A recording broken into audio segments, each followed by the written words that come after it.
आज दृष्टि के परम प्रेममय श्री ठाकुर मेरे परम आराध्य जगत जननी श्री श्री गौरमा परम पूज्यपाद श्री श्री गौरमा परम पूज्यपाद श्री श्री आचार्य तथा गुरु परिवार के चरणों में मेरा आभार प्रणाम। आज के इस पवित्र सत्संग में उपस्थित पूज्य पुरोधा महोदय, ठाकुर जी के पांचधारी कर्मीगण, प्रिय गुरु भाई, माताएं, छोटे छोटे बच्चे, सभी को मेरा रामानंदित जय गुरु।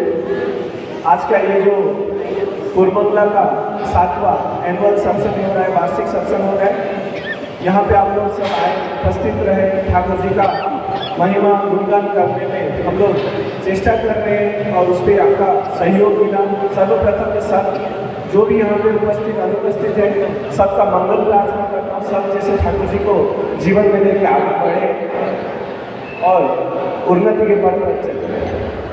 तो आज का ये जो विषय लेके हम जा रहे हैं, जो हमारा सदस्य सूर्यकांत भाई बोल रहे थे कि यूथ को लेके जाना है, तो आप कंफ्यूज बिकॉज आज मैं दोनों सूर्य के बीच संयुक्त हूँ। पहले सूर्यकांत भाई बोले, उसके बाद सदस्य सूर्यदा बोलेंगे। मैं एक छोटा सा चीज रखूँगा, तात्विक नॉलेज है नहीं, बट मेरा पर्सनल एक्सपीरियंस बोलना चाहता हूँ। The day I arrive in Bangalore, next day मेरा फ्राइडे ज्वाइनिंग था, सैटरडे थोड़ा रेस्ट किया। सदा प्रसाद भाई के कांटेक्ट में आया, मेरे बाबा ने नंबर दिया था। फिर एक गुरु भाई ने मुझे बीटीएम से लेके गया मंदिर। संडे उस दिन मंदिर में सत्संग था, गया मैं मंदिर में बैठा। वहाँ पे डिक्लेयर हुआ कोरमंगला एक जगह है, वहाँ पे पहला वार्षिक सत्संग हो रहा है। दैट वाज माय फर्स्ट उत्सव इन बैंगलोर। तो कमिंग नेक्स्ट संडे के सत्संग हुआ, यहाँ पे बहुत फर्स्ट एनुअल सत्संग बहुत अच्छा लगा। बट अभी डेट के वो मेरा रिकॉल हो रहा था लास्ट 7 साल में, जो सूर्य भाई बोल रहे थे requirement of an ideal in youth life, that was very crucial. आजकल हम सो कॉल्ड डीपी वर्क कर रहे हैं, मुझे ना अभिनेता के आशीर्वाद से, मुझे बाद आचार्य के आशीर्वाद से। बट मैं बैठ के वही सोच रहा था, जब मैं बेंगलोर पहुंचा तब से मेरे पीछे भी डीपी वर्क हो रहा था in the form of all of you गुरु भाई। कोई ना कोई मेरे पीछे लगा हुआ था। जब मैं मंदिर गया, अजय दत्त मनोरंजन को पकड़ा दिया, मनोरंजन का यहाँ पर बाकी सब गुरु है वो पकड़ा दिए। There was a loopholes कि मैं कहीं से खिसक के कहीं निकल जाऊँ। एक इंसिडेंट बताता हूँ, याद आया। कुरमंगला का मे बी सेकेंड ईयर उत्सव था, मैंने मूवी के लिए टिकट खरीदा था। मनोरंजन ने कॉल किया, एक जगह जाना है। सो आई वाज कंफ्यूज, मूवी जाऊँ कि मनोरंजन के साथ जाऊँ। देखिए प्रवृत्ति रहता है, इंसान में रहता है। मैं लेकिन मूवी गया, हाफ टाइम तक बैठा, मन नहीं लगा। हाफ टाइम में उठ के फिर मनोरंजन को कॉल किया, फ्री ना हो। But I have observe one thing, Thakur ji का काम बंद करके जब प्रकृति मुखर चलन में गया, I did not get my happiness. But जब हाफ टाइम से उठ के एक गुरु भाई के पास गए, there I felt I was filled. क्योंकि हर एक इंसान के जीवन में ना गैप रहता है, that we have to identify. और सबसे बड़ा सूत्र है, क्या मैं बताऊं, वो है इष्ट वृत्ति।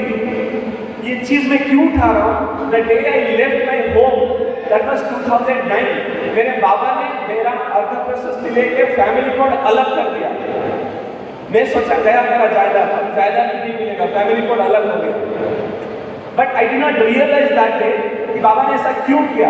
मैं हैदराबाद में 5 साल था, मेरे को रगड़ के 26 किलोमीटर जाना पड़ता था स्तुति देने। और जब यहाँ पे भी आया, वही 26 कहाँ मिला। फिर मैं गया मंदिर देने, तब प्रफुल्ल भाई पहचानना है, स्मृति का पहचानना है, अजय का पहचानना है, एवरीबॉडी कम्स टू नो। मैं क्यों बोल रहा हूँ ये चीज? ये कनेक्शन चाहिए, ब्रीथ चाहिए to get connected with an ideal. Easy नहीं है, and stability is not an easy job, and it's a most beautiful thing. मैं क्यों ये चीज आज छेड़ रहा हूँ? For a youth, stability is the key source to be happy, to be aligned. क्योंकि डाउन द टाइम जब मैं 7 साल को याद करता हूँ ना, I am really grateful to all of you, and that is only possible because of my love. ये अगर स्टेबिलिटी एक छोटा सा चीज है, सच बताओ 7 साल पहले वो भाव नहीं थी मुझमें कि स्टेबिलिटी करना है, डिपॉजिट करना है। आई वाज मैकेनिकल, बाबा बोलते थे करो तो करता था। दादाजी नानाजी करते आ रहे ना, रेपुटेशन, फैमिली रेपुटेशन का सवाल है। पटना जाकर बेटा स्टडी बंद कर दिया just to save that, I am telling you frankly. But जब ये देने गया, लोगों के साथ जुड़ा, तब मुझे पता चला कि मैं कहाँ गिर सकता था, बट आप लोगों ने मुझे गिरने नहीं दिया। एक चीज मैंने अनुभव किया है, सत्संग आने के बाद प्रशंसा मिलता है, गाली मिलता है, अफसोस होता है, फ्रस्ट्रेशन आता है, एवरीथिंग, कोई आपको कोसता है। एंड मैं समझता हूँ मेरे मुझे वो रिक्वायरमेंट है, because I have to build myself. कोई अगर मुझे गुस्सा कर रहा है तो I have to change myself. कोई मेरे को ईर्षा कर रहा है, मेरे को चेंज होना है। और ये इष्टवृत्ति एक ऐसा वाइटल चीज है जो आपको बनाता है। इसलिए जब इष्टवृत्ति शिशु बौद्धा के पास जब ये आलोचना होता था ना, शिशु बौद्धा बोलते थे मैं तब तक इष्टवृत्ति करता रहेगा जब ठाकुर जी मेरे हाथ से इष्टवृत्ति ना ले ले, चाहे वो 1 घंटा हो, 45 मिनट हो, 30 मिनट हो, इष्टवृत्ति उस भाव से करना चाहिए। और उसी मतलब जब 30 दिन हो जाए ना, आप सोचो आप इष्टवृत्ति एक अर्थ नहीं दे रहे हो, अपना जीवन का दुख दर्द सब कुछ जाके निछावर कर रहे हो। मैकेनिकल अगर आप सोचेंगे ना, मैं अगर किसी दुख से गुजर रहा हूँ, मंदिर गया, 10 गुरु भाइयों से मिला ना, बात करके आके देखना, जिंदगी का सुकून वही है। क्योंकि आप किसी और कॉलिग्स को, दोस्त को अपना जिंदगी का कुछ बता ही नहीं सकोगे, क्योंकि ठाकुर जी ने वो फ्रीडम दिया है। और सबकी बस की बात भी नहीं, सच बताओ। एक छोटा सा कहानी बोल के मैं वक्तव्य खत्म करूंगा। एक राजा निकले थे भिक्षा मांगने के लिए। एक राजा, क्योंकि साल में एक बार ऐसे आता है, I don't know the exact date, एक पूर्णिमा कुछ रहता है जब राजा निकलता है भिक्षा मांगने के लिए। तो उसके ऊपर एक कहावत है, दिया जो मैंने राज भिखारी को, दिया जो मैंने राज भिखारी को सब कुछ अपना शून्य कर, दिया जो मैंने राज भिखारी को सब कुछ अपना शून्य कर। दोनों आंखें भर आई, रोया।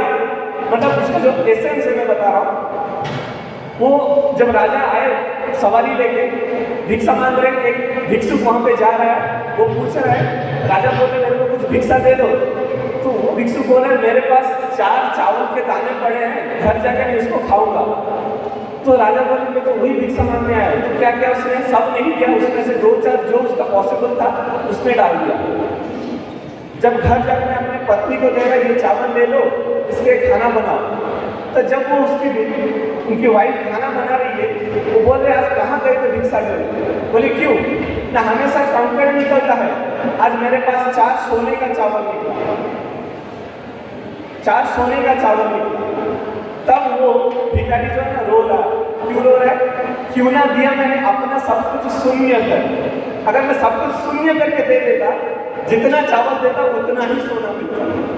बट ये समझने की बात है, जब राज भिखारी निकलते हैं ना भिक्षा करने के लिए, सुबह 4 बजे से लेकर ब्रह्म मुहूर्त से ठाकुर झोली लेके भिक्षा के लिए निकलते हैं, वो है मेरे लिए आराध्य। जब वो मांगते हैं ना, सब कुछ दे देना चाहिए। फिर देखना जीवन में कोई नहीं है ना, सब गुरु भाई हैं जो आपको खड़ा होके सपोर्ट देंगे। हर एक गुरु भाई के चेहरे में मैंने ठाकुर को देखा। I have lost my parents in early age, but I never felt it. मैंने अपने पेरेंट्स को खोया, I कभी रियलाइज नहीं किया वो मेरे पास नहीं है। In the form of Acharya, in the form of every गुरु भाई, सब ने मुझे सपोर्ट किया है, सब ने मुझे आंतरिकता दी है। तो उसी उत्साह से मैं बोलना चाहता हूँ, जो भी माता पिता है, दया करके 18 साल के बाद इष्टवृत्ति को लेकर बच्चों को इंडिपेंडेंट कर दीजिए। इंजीनियरिंग करने के लिए बाहर भेजते हैं, मेडिकल पढ़ने के लिए बाहर भेजते हैं, इष्टवृत्ति खुद भेजते हैं बच्चों का। मत कीजिए, उनको करने दीजिए, उनका रिस्पॉन्सिबिलिटी है। 18 साल के बाद उनका बैंक अकाउंट खुलता है ना, इष्टवृत्ति में भी उनका अकाउंट खुल जाना चाहिए, उनका अर्घ प्रशस्ति बन जाना चाहिए। दिस इज द मोटो मुझे अभी लगा, जो डीपी वर्क हम कर रहे हैं, जिस भाव से मैं इष्टवृत्ति कर रहा हूँ, आई शुड मेक श्योर कि आप भी करें। तो जो प्रदान करने का प्रोसेस है, इष्टवृत्ति है, भातृभोज्य है, भूतभोज्य है, ये साइंटिफिकली आपको समझना पड़ेगा। तो मैं ज़्यादा वक्त नहीं लूँगा। यूथ के लिए एक ही मैसेज है, जो मैं कर सकता हूँ, जो मेरे एबिलिटीज़ में है, वो स्पिरिचुअलिज्म में सेटिस्फाई करने के लिए मेरे पास बहुत चीज़ है, वो ऊर्जा है मेरे में। लेकिन ऊर्जा के लिए हमको उच्च के साथ जुड़ना पड़ेगा, आचार्य देव का संग करना पड़ेगा, साल में एटलीस्ट 2 दिन बाद देवघर जाके उनका दर्शन करना पड़ेगा, तब जाकर समझ में आएगा उनका मिशन क्या है, उनका चाह क्या है, हम लोग की प्राप्ति उसी में ही है। तो सर्वश्रेष्ठ मैं सब लोगों का फिर से मंगल प्रार्थना करता हूँ ठाकुर जी के पास कि आप लोग सब आए उत्सव में आनंदित होके जाइए, उत्सव मुखर होके जाइए और ठाकुर जी का बस काम करते रहिए। जय गुरु।